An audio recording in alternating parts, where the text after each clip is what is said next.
ಎಲ್ಲ ಒಂದು 9ನೇ ತರಗತಿ ವಿದ್ಯಾರ್ಥಿಗಳಿಗೆ ಟ್ರೂಸಿಕ PCL ಚಾನಲ್ಗೆ ಸ್ವಾಗತ. ನಾನು ಚೇತನ್ CK. ಇವತ್ತಿನ ಈ ಒಂದು ನಿಮಗೆ 9ನೇ ತರಗತಿ SA2 ಎಕ್ಸಾಮ್ಗೆ ಸಂಘಾತ್ಮಕ ಪರೀಕ್ಷೆ 2ಕ್ಕೆ ಗಣಿತ ವಿಷಯದ ಒಂದು ಕ್ವಶನ್ ಪೇಪರ್ ನೋಡೋಣ. ಈ ಒಂದು ಕ್ವಶನ್ ಪೇಪರು ವೆರಿ ಇಂಪಾರ್ಟೆಂಟು ನಿಮ್ಮ ಒಂದು SA2 ಎಕ್ಸಾಮ್ಗೆ. ಇಲ್ಲಿ ಯಾವ ರೀತಿ ಪ್ಯಾಟರ್ನ್ ಕೊಟ್ಟಿದ್ದಾರೆ, ಇದೇ ಪ್ಯಾಟರ್ನಲ್ಲಿ ನಿಮ್ಮ ಒಂದು SA2 ಎಕ್ಸಾಮ್ನ ಗಣಿತ ವಿಷಯದ ಕ್ವಶನ್ ಪೇಪರ್ ಇರ್ತದೆ. ತುಂಬಾ ಇಂಪಾರ್ಟೆಂಟ್ ಲೆಕ್ಕಗಳು ಚೆನ್ನಾಗಿ ನೋಡ್ಕೊಂಡು ಹೋಗಿ. ಅರ್ಥ ಆಯ್ತಾ? ಜಸ್ಟ್ ನಂಬರ್ ಚೇಂಜ್ ಮಾಡ್ತಾರೆ, ಲೆಕ್ಕಗಳು ಸೇಮ್ ಇರ್ತವೆ. ಅರ್ಥ ಆಯ್ತಾ? ನೋಡ್ಕೊಂಡು ಹೋಗಿ ಯಾವ ಕ್ವಶನ್ ಕೂಡ ಬರ್ಬೋದು. ಬನ್ನಿ ಇವತ್ತಿನ ಇಂದುಡನ ಶುರು ಮಾಡೋಣ. ಅದಕ್ಕೆ ಮುಂಚೆ ಯಾರೆಲ್ಲ ಫಸ್ಟ್ ಟೈಮ್ ನಮ್ಮ ಒಂದು ಚಾನಲ್ ನೋಡ್ತಾರ ಅಥವಾ ಚಾನಲ್ ಕರು ಸಬ್ಸ್ಕ್ರೈಬ್ ಮಾಡ್ಕೊಂಡಿಲ್ಲ, ತಪ್ಪದೆ ಚಾನಲ್ನ ಸಬ್ಸ್ಕ್ರೈಬ್ ಮಾಡ್ಕೊಳ್ಳಿ. ಯಾಕೆಂದ್ರೆ ನಿಮಗೆ ನಿಮ್ಮೊಂದು 9ನೇ ತರಗತಿ SA2 ಎಕ್ಸಾಮ್ ಮುಗಿಯೋರಿಗೆ ಎಲ್ಲ ವಿಷಯಗಳ ಪಾಸಿಂಗ್ ಪ್ಯಾಕೇಜ್ಗಳು, ಸ್ಕೋರಿಂಗ್ ಪ್ಯಾಕೇಜ್ಗಳು, ಫಿಕ್ಸ್ ಬಂದೇ ಬರೋಂಥ ಪ್ರಶ್ನೆಗಳು ಅಷ್ಟೇ ಅಲ್ಲದೆ ಇದೇ ರೀತಿ ನಿಮಗೆ ಎಲ್ಲ ವಿಷಯ ಕ್ವಶನ್ ಪೇಪರ್ಗಳು ಎಲ್ಲ ಕಡೆ ಇದೇ ಚಾನಲ್ ಆಗ್ತೀವಿ. ಅವೆಲ್ಲ ಬೇಕು ಅಂತ ಅನ್ನೋರು ಈಗಲೇ ಚಾನಲ್ನ ಸಬ್ಸ್ಕ್ರೈಬ್ ಮಾಡ್ಕೊಳ್ಳಿ, ಕಡ್ಡಾಗಿ ಮಾಡ್ಕೊಳ್ಳಿ. ನೀವು ಮಾಡ್ಕೊಂಡ್ರೆ ಮಾತ್ರ ಎಲ್ಲ ವಿಡಿಯೋ ಸಿಗ್ತವೆ. ಮಾಡಿದ್ರಾ? ಜೊತೆಗೆ ವಿಡಿಯೋನ ಲೈಕ್ ಮಾಡಿಬಿಟ್ಟು ಎಲ್ಲ ಫ್ರೆಂಡ್ಸ್ ಶೇರ್ ಮಾಡಿ. ಯಾರೆಲ್ಲ ಫ್ರೆಂಡ್ಸ್ ಅವರಿಗೆ 9th ಅವರು ಶೇರ್ ಮಾಡಿ ಹೆಲ್ಪ್ ಮಾಡಿ, ಅವ್ರು ಕೂಡ ಹೆಲ್ಪ್ ಮಾಡಿ, ಗೊತ್ತಿಲ್ಲ ಅವ್ರು ಕೂಡ ಖಂಡಿತ ಶೇರ್ ಮಾಡಿ. ಓಕೆ, ಬನ್ನಿ ಇವತ್ತಿನ ಈ ವಿಡಿಯೋನ ಶುರು ಮಾಡೋಣ. ಮೊದಲಾಗಿ ಈಗಲ್ಲ ಚಾನಲ್ ನಮಗೆ ಕನ್ನಡ ಆಗಿರ್ತೀನಿ, ಇಂಗ್ಲೀಷು, ಸಮಾಜ ವಿಜ್ಞಾನ, ಹಿಂದಿ ಎಲ್ಲ ಕೂಡ ಇರ್ತವೆ. ಜಸ್ಟ್ ಚಾನಲ್ಗೆ ಹೋಗ್ಬಿಟ್ಟು ನೋಡ್ಕೊಳ್ಳಿ. ಪ್ಲೇಲಿಸ್ಟ್ ಒಂದು 9th ಅಥವಾ ಪ್ಲೇಲಿಸ್ಟ್ ಇದೆ, ಅಲ್ಲಿ ಹೋದರೆ ಸಾಕು ನಿಮಗೆ ಎಲ್ಲ ವಿಡಿಯೋಗಳು ಸಿಗ್ತವೆ. ಅರ್ಥ ಆಯ್ತಾ? ಈಗಲೇ ನೋಡ್ಕೊಳ್ಳಿ, ಚಾನಲ್ ಹೋಗ್ಬಿಟ್ಟು ನೋಡ್ತಾ ಹೋಗೋಣ. 2026ನೇ ಸಾಲಿನ ಸಂಘಾತ್ಮಕ ಪರೀಕ್ಷೆ 2 ತುಂಬಾ ಇಂಪಾರ್ಟೆಂಟ್ ಕ್ವಶನ್ಗಳು ನೋಡ್ಕೊಂಡು ಹೋಗಿ ಸಾಲ್ವ್ ಮಾಡಿ. ಲೆಕ್ಕಗಳನ್ನು ಸಾಲ್ವ್ ಮಾಡಿ. ನೀವು ಸಾಲ್ವ್ ಮಾಡಿದಷ್ಟು ಪ್ರಾಕ್ಟೀಸ್ ಆಗ್ತವೆ. ಪ್ರಾಕ್ಟೀಸ್ ಆದಷ್ಟು ನಿಮಗೆ ಲೆಕ್ಕ ಮಾಡೋಕ್ಕೆ ಈಸಿ ಆಗ್ತದೆ. ಅರ್ಥ ಆಯ್ತಾ? ಮೊದಲ ನಿಮಗೆ 1ನೇ ಮೇನು, ಈ ಕೆಳಗಿನ ಪ್ರಶ್ನೆಗಳಿಗೆ ಸರಿಯಾದ ಉತ್ತರವನ್ನು ಕ್ಷಮಾಕ್ಷರದೊಂದಿಗೆ ಆರಿಸಿ ಬರೆಯಿರಿ. 1 ಅಂಕದ 8 ಪ್ರಶ್ನೆಗಳು. ಅರ್ಥ ಆಯ್ತಾ? ಟೋಟಲಾಗಿ 8 ಅಂಕ, ಪ್ರಶ್ನೆಗೂ 1 ಅಂಕ. ನೀವು ಮಲ್ಟಿಪಲ್ ಕ್ವಶನ್ಸು, ಬಹು ಆಯ್ಕೆ ಪ್ರಶ್ನೆಗಳು 8 ಇರ್ತವೆ. ಟೋಟಲಾಗಿ 8 ಮಾರ್ಕ್ಸು, ಪ್ರಶ್ನೆಗೂ 1 ಅಂಕ. ನೋಡೋಣ ಮುಂದೆ ನೋಡೋದು ನಿಮಗೆ. ಈ ನೋಡಲ್ಲಿ ಜಾಸ್ತಿ ಕ್ವಶನ್ ಬರ್ಕೊಡ್ತೀನಿ, ನೆಕ್ಸ್ಟ್ ನಿಮಗೆ ಆನ್ಸರ್ ಕೊಡ್ತೀನಿ. 1ನೇ ಕ್ವಶನು, ಈ ಕೆಳಗಿನ ಭಾಗದ ಸಂಖ್ಯೆಯು ಯಾವುದಾಗ್ಬೋದು? Option A √49, B 4/3, option C 5.478, option D √13. ನಿಮಗೆ ಗೊತ್ತಾಗೋದ್ರೆ ಕಮೆಂಟ್ ಹಾಕಿ. ನಿಮಗೆ ಗೊತ್ತಿದ್ರೆ ಕಮೆಂಟ್ ಹಾಕಿ. ಸಾಧ್ಯ ಆದಷ್ಟು ನಿಮಗೆ ಬೇಗ ಆನ್ಸರ್ ಹಾಕ್ತೀನಿ. ಸೊ ಆನ್ಸರ್ ವಿಡಿಯೋನ ಸಪ್ರೇಟ್ ಮಾಡ್ತೀನಿ. ಓಕೆ, ಕ್ವಶನ್ ನಂಬರ್ 2, x+2 ಇದು 1, A ಸ್ಥಿರ ಬಹುಪದೋಕ್ತಿ, B ರೇಖಾತ್ಮಕ ಬಹುಪದೋಕ್ತಿ, ಆಪ್ಷನ್ C ವರ್ಗ ಬಹುಪದೋಕ್ತಿ, ಆಪ್ಷನ್ D ಘನ ಬಹುಪದೋಕ್ತಿ. ನಿಮಗೆ ಯಾವ ಉತ್ತರ ಗೊತ್ತಿವೆ ಜಸ್ಟ್ ನಂಬರ್ ಹಾಕಿಬಿಟ್ಟು A ಆಗ್ತದ, B ಆಗ್ತದ, C ಆಗ್ತದ, D ಆಗ್ತದೆ ಕಮೆಂಟ್ ಹಾಕಿ. ಸೊ ಗೊತ್ತಿದೆ ಅಂದರೆ ಕಮೆಂಟ್ ಹಾಕಿ, ಬಿಡಕ್ಕೆ ಹೋಗಬೇಡಿ. ಸೊ ಎಲ್ಲರಿಗೂ ಯೂಸ್ ಆಗ್ತದೆ, ಅದು ಎಲ್ಲರಿಗೂ ಯೂಸ್ ಆಗ್ತದೆ, ಕಮೆಂಟ್ ಹಾಕಿ. ಕ್ವಶನ್ ನಂಬರ್ 3, ಮೂಲ ಬಿಂದುವಿನ ನಿರ್ದೇಶಾಂಕಗಳು ನೋಡ್ಕೊಳ್ಳಿ. Question number 4, 2x - 5y = 7. ಈ ರೇಖಾತ್ಮಕ ಸಮೀಕರಣ ಹೊಂದಿರುವ ಪರಿಹಾರಗಳ ಸಂಖ್ಯೆ ಯಾವುದಾಗ್ಬೋದು ನೋಡಿ? 1, 2, ಅಪರಿಮಿತನ, ಯಾವುದೇ ಪರಿಹಾರ ಇಲ್ವಾ? ಪ್ರಶ್ನೆ ಸಂಖ್ಯೆ 5, ಈ ಕೆಳಗಿನ ಯಾವ ಗಣಿತದ ಪರಿಕಲ್ಪನೆಯ ಸಾಧನೆಯ ಅವಶ್ಯಕತೆ ಇದೆ? ನೋಡ್ಕೊಳ್ಳಿ. ಪ್ರಶ್ನೆ ಸಂಖ್ಯೆ 6, ಒಂದು ಕೋನವು ಇನ್ನೊಂದು ಕೋನದ ಅರ್ಧವಾಗಿರುವ ಪೂರಕ ಕೋನಗಳ ಜೋಡಿಯು ಕೇಳಿದರೆ.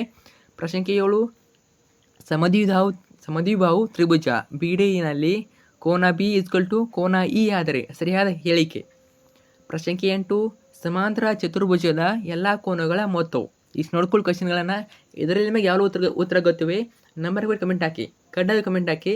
ನೀವು ಕಮೆಂಟ್ ಹಾಕೋದ್ರಿಂದ ಈ ಥರ ವಿದ್ಯಾರ್ಥಿಗಳಿಗೆ ಹೆಲ್ಪ್ ಆಗ್ತದೆ. ಅರ್ಥ ಆಯ್ತಾ? ನಿಮಗೆ ಗೊತ್ತಿದೆ ಕಮೆಂಟ್ ಹಾಕಿ, ಸಾಲ್ವ್ ಮಾಡಿ. ತುಂಬಾ ಈಸಿ ಇವೆ. ಸಾಧ್ಯ ಆದಷ್ಟು ನಿಮಗೆ ಬೇಗ ವಿಡಿಯೋ ಹಾಕ್ತೀನಿ. ಅರ್ಥ ಆಯ್ತಾ? ಅಥವಾ ಗ್ರೂಪಲ್ಲಿ ನಿಮಗೆ PDF ಇರ್ತೀನಿ. ಯಾವ ಗ್ರೂಪು? ನಮ್ಮೊಂದು ವಾಟ್ಸಪ್ ಚಾನಲ್ ಮತ್ತು ಟೆಲಿಗ್ರಾಮ್ ಗ್ರೂಪು, ಅಲ್ಲಿ ಜಾಯ್ನ್ ಆಗಿರಿ. ಲಿಂಕು ಕೇಳ್ಕೊಟ್ಟಿರ್ತೀನಿ, ಅಲ್ಲಿಂದ ಜಾಯ್ನ್ ಆಗಿ. ಅಲ್ಲಿ ಕೂಡ ನಿಮಗೆ PDF ಹಾಕ್ತಿರ್ತೀವಿ. ಖಂಡಿತ ಜಾಯ್ನ್ ಆಗಿ ನೋಡೋಣ. ಟ್ರೈ ಮಾಡ್ತೀನಿ, ಬೇಗ ಆನ್ಸರ್ ಹಾಕೋಕ್ಕೆ ಟ್ರೈ ಮಾಡ್ತೀನಿ. ಆನ್ಸರ್ ಹಾಕಿಲ್ಲ ಅಂದ್ರೂ ಕೂಡ ನಿಮಗೆ ಗ್ರೂಪಲ್ಲಿ ಚೆಕ್ ಮಾಡಿ ಅಲ್ಲಿ ಕೂಡ ಹಾಕಿರ್ತೀನಿ. ಓಕೆ, ಇದ್ರ ಜೊತೆಗೆ ನಿಮಗೆ ಇನ್ನೂ ಗಣಿತ ಮೇಲೆ ನಿಮಗೆ 2ರಿಂದ 3 ಕ್ವಶನ್ ಹಾಕ್ತೀನಿ. ಇದು 1ನೇದು. ಇನ್ನೂ ಕಡಿಮೆ ಅಂದ್ರೆ ನಿಮಗೆ 2 ಕ್ವಶನ್ ಹಾಕ್ತೀನಿ. ಇದ್ರ ಜೊತೆ ಅವ್ರು ನೋಡ್ಕೊಳ್ಳಿ. ಹೆಚ್ಚಾಗಿ ನಿಮಗೆ ಕ್ವಶನ್ ರಿಪೀಟ್ ಆಗ್ತವೆ. ರಿಪೀಟ್ ಆಗೋದ್ರಿಂದ ನಿಮಗೆ ನೋಡ್ಕೊಳ್ಳೇಬೇಕು. ಇದ್ರ ಜೊತೆಗೆ ಇನ್ನೂ ಒಂದೊತ್ತು ಆ್ಯಡ್ ಆಗ್ತೀನಿ. ಅವನು ಚೆನ್ನಾಗಿ ಓದ್ಕೊಂಡೋಗಿ ನಿಮ್ಮ ಎಕ್ಸಾಮ್ಗೆ ತುಂಬಾ ಹೆಲ್ಪ್ ಆಗ್ತದೆ. ಓಕೆ, ವೇಟ್ ಮಾಡಿ, ಅವು ಕೂಡ ಬರ್ತವೆ. ಜಸ್ಟ್ ನೀವು ಸಬ್ಸ್ಕ್ರೈಬ್ ಇಟ್ಕೊಳ್ಳಿ, ಎಲ್ಲ ಕೂಡ ನಿಮಗೆ ಸಿಗ್ತವೆ. ಮಾಡ್ಕೊಂಡ್ರೆ ಮಾತ್ರ. ಸೆಕೆಂಡ್ ಮೇನು, ಈ ಕೆಳಗಿನ ಪ್ರಶ್ನೆಗಳಿಗೆ 1 ಅಂಕದಲ್ಲಿ ಉತ್ತರಿಸಿ. 1 ಅಂಕದ 8 ಪ್ರಶ್ನೆ, ಟೋಟಲಾಗಿ 8 ಅಂಕ, ಪ್ರತಿಯೊಂದಕ್ಕೆ 1 ಅಂಕ. ಪ್ರಶ್ನೆ 9, ಚಕ್ರೀಯ ಚತುರ್ಭುಜವನ್ನು ವ್ಯಾಖ್ಯಾನಿಸಿ. ಎಲ್ಲ ಕೂಡ ಇಂಪಾರ್ಟೆಂಟ್ ಕ್ವಶನ್ಗಳು. ತುಂಬ ಜನ ಕೇಳ್ತೀರಾ ಇದೇ ಕ್ವಶನ್ ಪೇಪರ್ ಬರುತ್ತೆ ಅಂತ. ನೋಡಿ, ಯಾವುದೇ ಕಾರಣ ಕೇಳೋಕ್ಕಾಗಲ್ಲ ನಾವು, ಇದೇ ಕ್ವಶನ್ ಬರುತ್ತೆ ಅಂತ.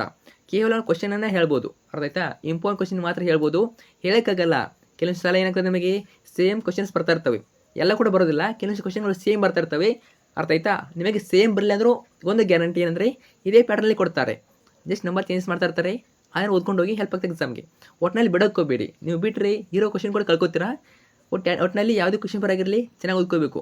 ಪ್ರಶ್ನೆ 10 ತ್ರಿಭುಜದ ಬಾಹುಗಳನ್ನು ನೀಡಿದಾಗ ಹೆರಾನ್ನ ಸೂತ್ರದ ಎಲ್ಲ ರೀತಿಯ ತ್ರಿಭುಜಗಳಿಗೆ ಅನ್ವಯಿಸುತ್ತದೆ. ಈ ಹೇಳಿಕೆಯನ್ನು ಸಮರ್ಥಿಸಿ. ನಿಮಗೆ ಹೇಳಿಕೆ ಕೊಡ್ತಾರೆ, ಅದನ್ನು ಸಮರ್ಥಿಸಿ ಕೇಳ್ತಾರೆ. ಹೇಳಿಕೆ ಕೊಟ್ಬಿಟ್ಟು ಸಮರ್ಥಿಸಿ ಅಂತ ಕೊಡ್ತಾರೆ. ಇದು ಕೂಡ ಇಂಪಾರ್ಟೆಂಟು.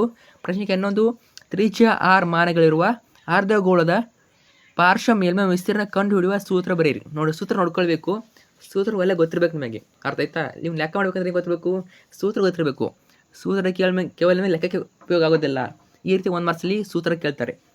ಪ್ರಶ್ನೆ 12 ತ್ರಿಜ್ಯ 7 ಸೆಂಟಿಮೀಟರ್ ಇರುವ ಗೋಳದ ಮೇಲ್ಮೈ ವಿಸ್ತೀರ್ಣ ಕಂಡು ಹಿಡಿಯಿರಿ. ಇದು ಕೂಡ ಇಂಪಾರ್ಟೆಂಟು. 13 ನೋಡಿ, ಯೂಕ್ಲಿಡ್ನ ಯಾವುದರೊಂದು ಅದರ ಪ್ರತಿಜ್ಞೆ ಬರೆಯಿರಿ. ಯೂಕ್ಲಿಡ್ನ ಬಗ್ಗೆ ನೋಡ್ಕೊಳ್ಳಿ. ಸೊ ಪ್ರತಿದಿನ ಕೇಳ್ಬೋದು. ಪ್ರಶ್ನೆ 14 ವರ್ಗಾಂತರ 10ರಿಂದ 20 ಮಧ್ಯ ಬಿಂದುವನ್ನು ಕಂಡುಹಿಡಿಯಿರಿ. ಮಧ್ಯ ಬಿಂದು ಕೂಡ ಇಂಪಾರ್ಟೆಂಟು. ಸೊ 10ರಿಂದ 20 ಕೊಟ್ಟಿದ್ದಾರೆ, 10ರಿಂದ 20ರಿಂದ 30 ಕೊಡ್ಬೋದು. ಈ ರೀತಿ ಕೊಡ್ತಾರೆ. ಈ ರೀತಿ ಕ್ವಶನ್ ಬರ್ತಾ ಇರ್ತವೆ, ನೋಡ್ಕೊಳ್ಳಿ. 15 ಪ್ರಶ್ನೆ -4, -1 ಬಿಂದು ನಕ್ಷೆಯ ಯಾವ ಚತುರ್ಥಕದಲ್ಲಿರುತ್ತದೆ. ಪ್ರಶ್ನೆ 16 ಒಂದು ನಿರ್ದಿಷ್ಟ ವರ್ಷದಲ್ಲಿ ಪ್ರತಿ ತಿಂಗಳಿನ ಜನಿಸಿದ ಗಂಡು ಮಕ್ಕಳ ಮಾಹಿತಿಯನ್ನು ದಾಖಲಿಸಿದ ದತ್ತಾಂಶವನ್ನು ನೀಡಿದೆ. ಈ ದತ್ತಾಂಶವನ್ನು ಪ್ರತಿನಿಧಿಸಲು ಯಾವ ನಕ್ಷೆಯು ಸೂಕ್ತವಾಗಿದೆ. ಇವುಗಳು ಇಂಪಾರ್ಟೆಂಟ್. ನಂತರ 3rd ಮೇನು ಬರ್ತದೆ. 3ನೇ ಮೇನು ಈ ಕೆಳಗಿನ ಪ್ರಶ್ನೆಗಳಿಗೆ ಉತ್ತರಿಸಿದೆ. ಇವೇನು 2 ಅಂಕದ ಪ್ರಶ್ನೆಗಳು. 8 ಇರ್ತವೆ. ಟೋಟಲಾಗಿ 16 ಅಂಕ. ಪ್ರತಿಯೊಂದಕ್ಕೂ 2 ಅಂಕ. ಟೋಟಲಾಗಿ ಎಷ್ಟು? 16 ಅಂಕ. ಎಷ್ಟು ಪ್ರಶ್ನೆ ಬರಬೇಕು? 8 ಪ್ರಶ್ನೆ ಬರಬೇಕು. 17ನೇ ಪ್ರಶ್ನೆ 1 ಮತ್ತು 2ರ ನಡುವಿನ 4 ಭಾಗಲಬ್ಧ ಸಂಖ್ಯೆಗಳನ್ನು ಕಂಡುಹಿಡಿಯಿರಿ. ನೋಡಿ, ವೇರ್ ಇಂಪಾರ್ಟೆಂಟು. ಹೆಚ್ಚಾಗಿ ಕೇಳ್ತಾರೆ ಕ್ವಶನನ್ನು. ಇಲ್ಲಿ 1 ಮತ್ತು 2 ಕೊಟ್ಟಿದ್ದಾರೆ. ನಿಮಗೆ ಯಾವ್ದು ಬೇಕಾದ್ರೂ ಕೊಡ್ಬೋದು. 1 ಮತ್ತು 2 ಕೊಡ್ಬೋದು, ಅಥವಾ 3 ಮತ್ತು 4 ಕಂಟ್ರಿ ಕೊಡ್ಬೋದು. ಅರ್ಥ ಆಯ್ತಾ? ಒಟ್ಟಿನಲ್ಲಿ 2 ಅಂಕೆ ಕೊಟ್ಬಿಟ್ಟು ಅದರ ಭಾಗಲಬ್ಧ ಸಂಖ್ಯೆಗಳನ್ನು ಕೇಳ್ತಾರೆ. ಪ್ರಶ್ನೆ 18 x = 3 ಮತ್ತು y = 2 ಇವು 3x + 4y = k ಸಮೀಕರಣದ ಪರಿಹಾರವಾಗಿದ್ದರೆ k ನ ಬೆಲೆಯನ್ನು ಕಂಡುಹಿಡಿಯಿರಿ. Very important. ಇದೇ ಒಂದು ಸಮೀಕರಣ ಕೊಡ್ತಾರೆ. ಸಮೀಕರಣ ಕೊಟ್ಬಿಟ್ಟು ಮೇಲೆ k ನ ಬೆಲೆ ಕೇಳ್ತಾರೆ. ತುಂಬಾ ಈಸಿ ಇರ್ತದೆ ಕಂಡುಹಿಡಿಯೋದು. ನೋಡ್ಕೊಳ್ಳಿ, ಒಂದು ಸಮೀಕರಣ ಕೊಡ್ತಾರೆ. ಇದೇ ಕೊಡ್ಬೋದು ಅಥವಾ ಬೇರೆ ಕೊಡ್ಬೋದು. ತುಂಬಾ ಈಸಿ ಇರ್ತದೆ. x = ಕೊಟ್ಟಿರ್ತಾರೆ, ಮತ್ತು ಒಂದು ಸಮೀಕರಣ ಕೊಟ್ಟಿರ್ತಾರೆ. ಬರಿಬೋದು ಅನ್ಕೋತೀನಿ. ಪ್ರಶ್ನೆ 19 ಆವೃತ್ತಿ ಬಹುಭುಜಾಕೃತಿಯನ್ನು ವ್ಯಾಖ್ಯಾನಿಸಿ. ಅದು ಹಿಸ್ಟೋಗ್ರಾಮ್ಗಿಂತ ಹೇಗೆ ಭಿನ್ನವಾಗಿದೆ. ನೋಡಿ, ಇನ್ನೊಂದು ಪಾಯಿಂಟ್ ಹೇಳ್ತೀನಿ ನಿಮಗೆ. ಬರೀ ನೀವು ಈ ರೀತಿ ಕ್ವಶನ್ ಪೇಪರ್ ನೋಡ್ಕೊಂಡ್ರೆ ಏನೂ ಆಗೋದಿಲ್ಲ. ನಿಮ್ಮ ಎಕ್ಸಾಮಲ್ಲಿ ರಿಸಲ್ಟ್ ಕಡಿಮೆ ಆಗ್ತದೆ. ಯಾಕಂದರೆ ನಮಗೆ ಏನು ಮಾಡೋಕ್ಕೆ ನಾವು ಪ್ರಾಕ್ಟೀಸ್ ಮಾಡ್ಕೋಬೇಕು.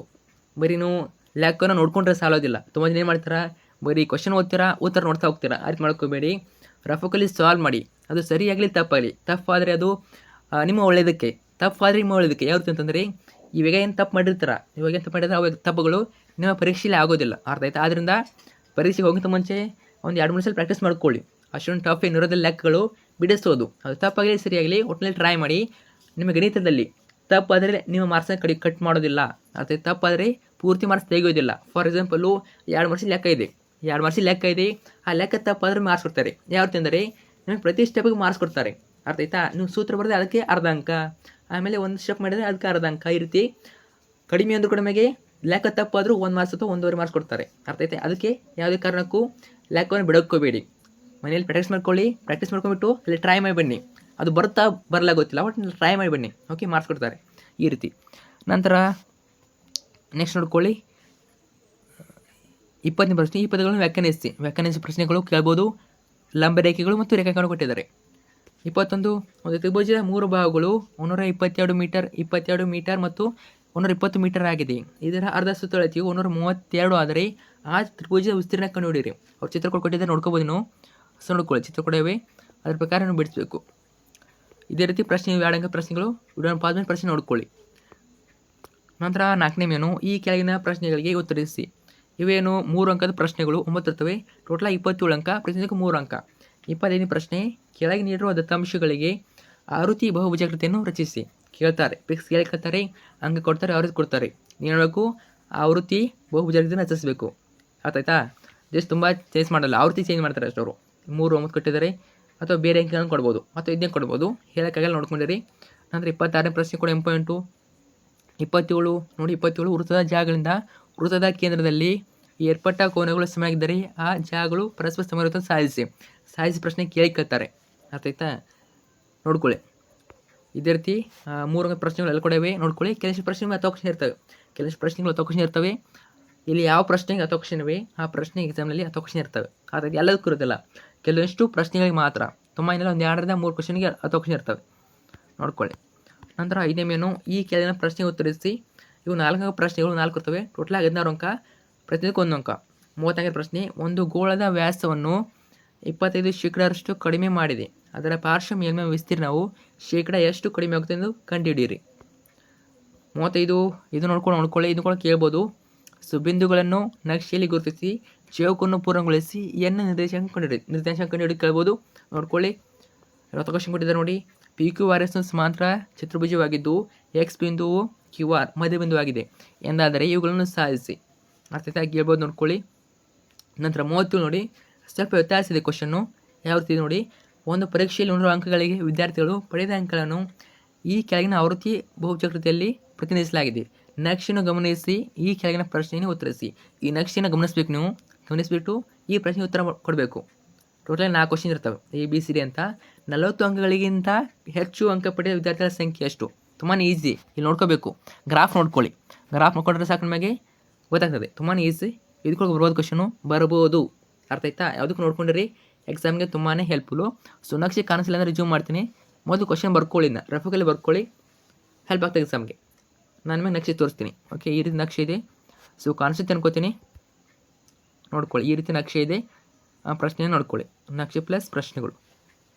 ಓಕೆ, ನೆಕ್ಸ್ಟ್ ಹೋಗೋಣ ನಾವು. ನೆಕ್ಸ್ಟ್ ಮೇನು ಈ ಕೆಳಗಿನ ಪ್ರಶ್ನೆ ಉತ್ತರಿಸಿ. 5 ಅಂಕದ ಪ್ರಶ್ನೆ 1 ಇರ್ತದೆ. ಟೋಟಲಾಗಿ 5 ಅಂಕ, ಪ್ರತಿಯೊಂದಕ್ಕೆ 1 ಅಂಕ. 38 ಒಂದು ಚಕ್ರೀಯ ಚತುರ್ಭುಜದ ಅಭಿಮುಖ ಕೋನಗಳ ಮೊತ್ತ ಪರಿಪೂರಕವಾಗಿದೆ ಅಂತ ಸಾಧಿಸಿ. ಇದು ವೆರಿ ಇಂಪಾರ್ಟೆಂಟು ಮತ್ತು ಮೋಸ್ಟ್ ಎಕ್ಸೈಟೆಡ್ ಕ್ವಶನ್ನು. ಬರ್ಬೋದು, ಫಿಕ್ಸ್ ಅಂತ ಹೇಳೋಕ್ಕಾಗಲ್ಲ, ಆದರೆ ವೆರಿ ಇಂಪಾರ್ಟೆಂಟು. 90% ಚಾನ್ಸ್ ಇದೆ. ಅದಾಯ್ತಾ? ಚಾನ್ಸ್ ತುಂಬಾ ಇದೆ. ನೋಡ್ಕೊಂಡಿರಿ, ಹೇಳೋಕ್ಕಾಗಲ್ಲ. ನಿಮ್ಮ ಶಾಲೆ ಮೇಲೆ ಡಿಪೆಂಡು. ಅವರು ಕ್ವಶನ್ ಬರಲಿ ಯಾವ ರೀತಿ ಕ್ವಶನ್ ಆಗ್ತಾರೆ ಅವ್ರ ಮೇಲೆ ಡಿಪೆಂಡು. ಒಟ್ಟಿನಲ್ಲಿ ಇಂಪಾರ್ಟೆಂಟ್ ನೋಡ್ಕೊಂಡಿರಿ. ಓಕೆ, ನೆಕ್ಸ್ಟ್ ನಿಮಗೆ ಸಂಪೂರ್ಣ ಉತ್ತರ ಸಹಿತ ಹೇಳ್ತಾ ಹೋಗ್ತೀನಿ. ಓಕೆ, ನೋಡೋಣ, ಟ್ರೈ ಮಾಡ್ತೀನಿ ಆದಷ್ಟು ಬೇಗ ಉತ್ತರ ಹಾಕೋಕ್ಕೆ. ಅಥವಾ ಉತ್ತರ ಹಾಕಿಲ್ಲ ಅಂದ್ರೆ ನೀವು ಕಮೆಂಟ್ ಮಾಡಿ, ಮಲ್ಟಿಪಲ್ ಕಮೆಂಟ್ ಮಾಡಿ, ನೆಕ್ಸ್ಟ್ ಆನ್ಸರ್ ಹಾಕ್ತೀನಿ. ಓಕೆ, ಆಲ್ಮೋಸ್ಟ್ ನಿಮಗೆ ಎಷ್ಟು ಗೊತ್ತಿದೆ ಅಷ್ಟು ಕಮೆಂಟ್ ಹಾಕಿ. ಫ್ರೆಂಡ್ಸ್ ಶೇರ್ ಮಾಡಿ. Thank you so much.